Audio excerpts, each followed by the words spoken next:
A curva demográfica do Egito é de um país agrário que está semi-urbanizado, está num estágio de urbanização muito inferior ao brasileiro. Logo, a proporção de jovens sob o estoque da população é gigantesca. Não foi o movimento estudantil nesse sentido, porque no Brasil, quando a gente fala de juventude, não sei nunca se estamos falando do movimento estudantil ou de todos os homens e mulheres que são jovens. Então, o acesso à universidade no Egito é muito restrito. O Brasil é quase invisível, certo? O Brasil, neste momento, tem 23 milhões de jovens. Vou repetir, tem 23 milhões de jovens entre 18 e 24 anos. E tem 5 milhões de jovens matriculados na universidade. Portanto, há 18 milhões de brasileiros entre 18 e 24 anos que não estão matriculados em nenhuma unisquina. Não pegaram nenhuma vaguinha de Enem em nenhum projetinho de reúne. Nada. Estão fora.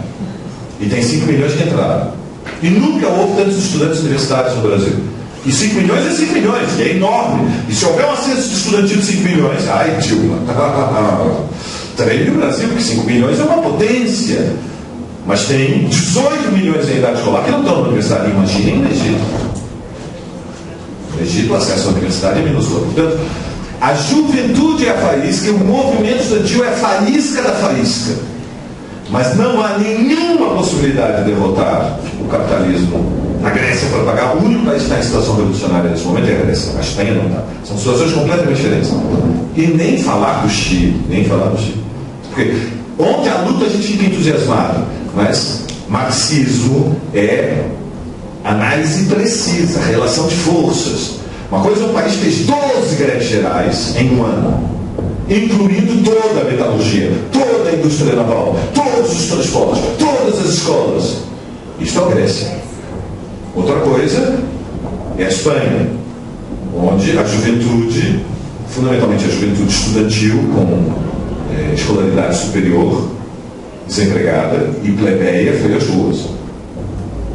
São coisas completamente diferentes. Na Espanha, não houve nada comparável às 12 greves gerais da Grécia. No Chile, não houve nada comparável às 12 greves gerais da Grécia. Não quer dizer, não estou dizendo isso para nós não termos perder a emulação do Chile, porque o que a juventude, no caso o movimento estudantil está fazendo no Chile é fantástico, é extraordinário, e eles inclusive incendiaram o país e provocaram um dia de greve geral, que a Central Sindical nunca teria feito se não tivesse ocorrido a explosão do movimento estudantil. Mas está longe da situação grega e nós não vivemos ilusões de ótica. Nós construímos uma análise precisa da relação de forças. E não queria deixar só de dar uma palavra para o que o Gilmar me pediu sobre a China. A China é um assunto sobre o qual no Brasil se escreve quantidades espantosas de bobagens. Sendo que a mais perigosa delas é a ideia de que a dinâmica do século XXI é um conflito que em algum momento vai ocorrer entre a China e os Estados Unidos pela liderança do mercado mundial e do sistema internacional dos Estados. Essa é a ideia principal. Isto é uma construção ideológica, ela tem origem em centros de estudos nos Estados Unidos, que são chamados os think tanks. São centros de estudos financiados pelo que é mais reacionário no mundo. É uma das, digamos, ideias fixas do pensamento mais conservador, digamos, as alas mais reacionárias e nacionalistas do Partido Republicano norte-americano. A ideia de que os Estados Unidos têm que se preparar para, se necessário com armas, preservar a qualquer preço a sua supremacia mundial e, portanto, o cálculo deles é que em algum momento em 2050 a China pode ser uma ameaça aos Estados Unidos. Primeiro elemento para analisar este problema: ninguém pode fazer nenhuma projeção de como será o mundo em 2050 e qualquer um que constrói análises com este grau de, digamos, de ambição histórica é um charlatão. Não há nenhum tipo de metodologia que permita fazer este tipo de projeções. Isto não tem nenhum fundamento na ciência. É pura especulação jornalística. E, portanto, é construção ideológica.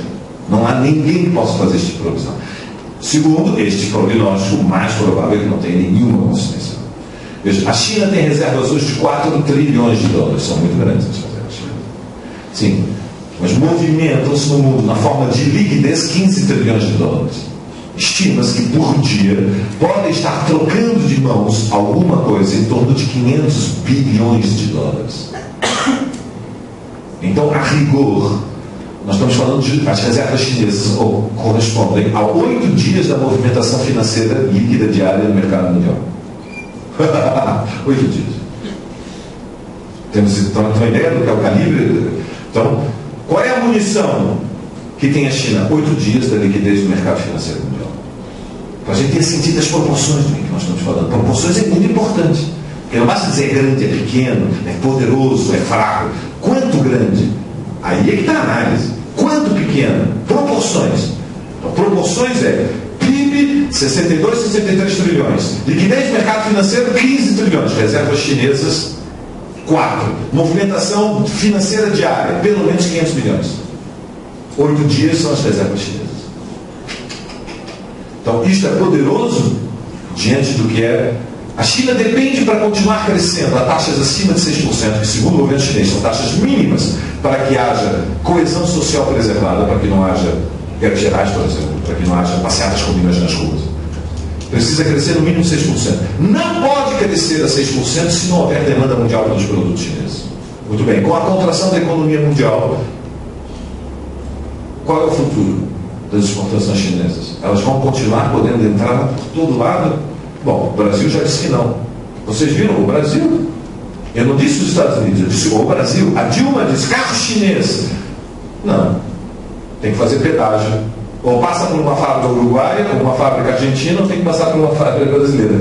O governo brasileiro tem, como vocês sabem, um histórico grande de proteção do mercado. É isso que o governo brasileiro tem? Não, não tem não. Isso aqui é a casa da mãe Joana, meus queridos. O mercado brasileiro, desde até 90, não. O Brasil teve um mercado relativamente protegido até os anos 80. A partir dos anos 80 começou a flexibilizar e nos anos 90, com o dólar, escancarou o mercado interno. E nós estamos há 20 anos no mercado escancarado.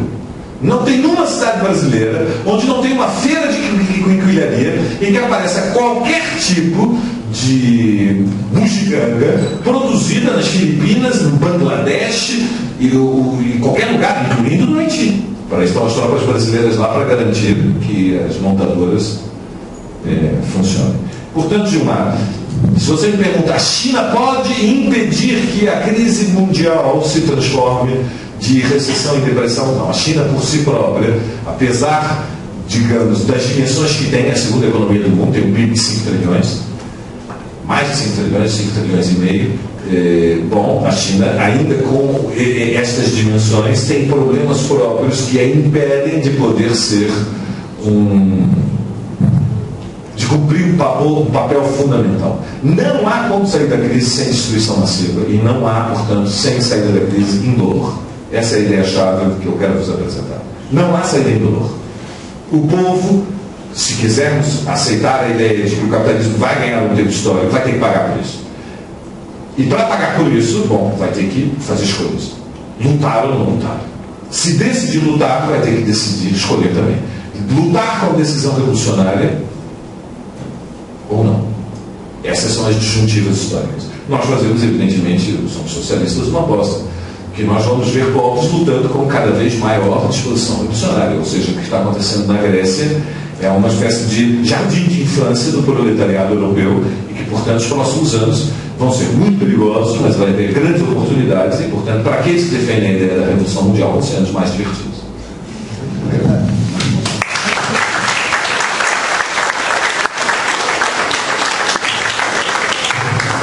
Pessoal, é o seguinte, a gente tem uma restrição aqui em relação ao local. A gente pode ficar até as 10, foi o que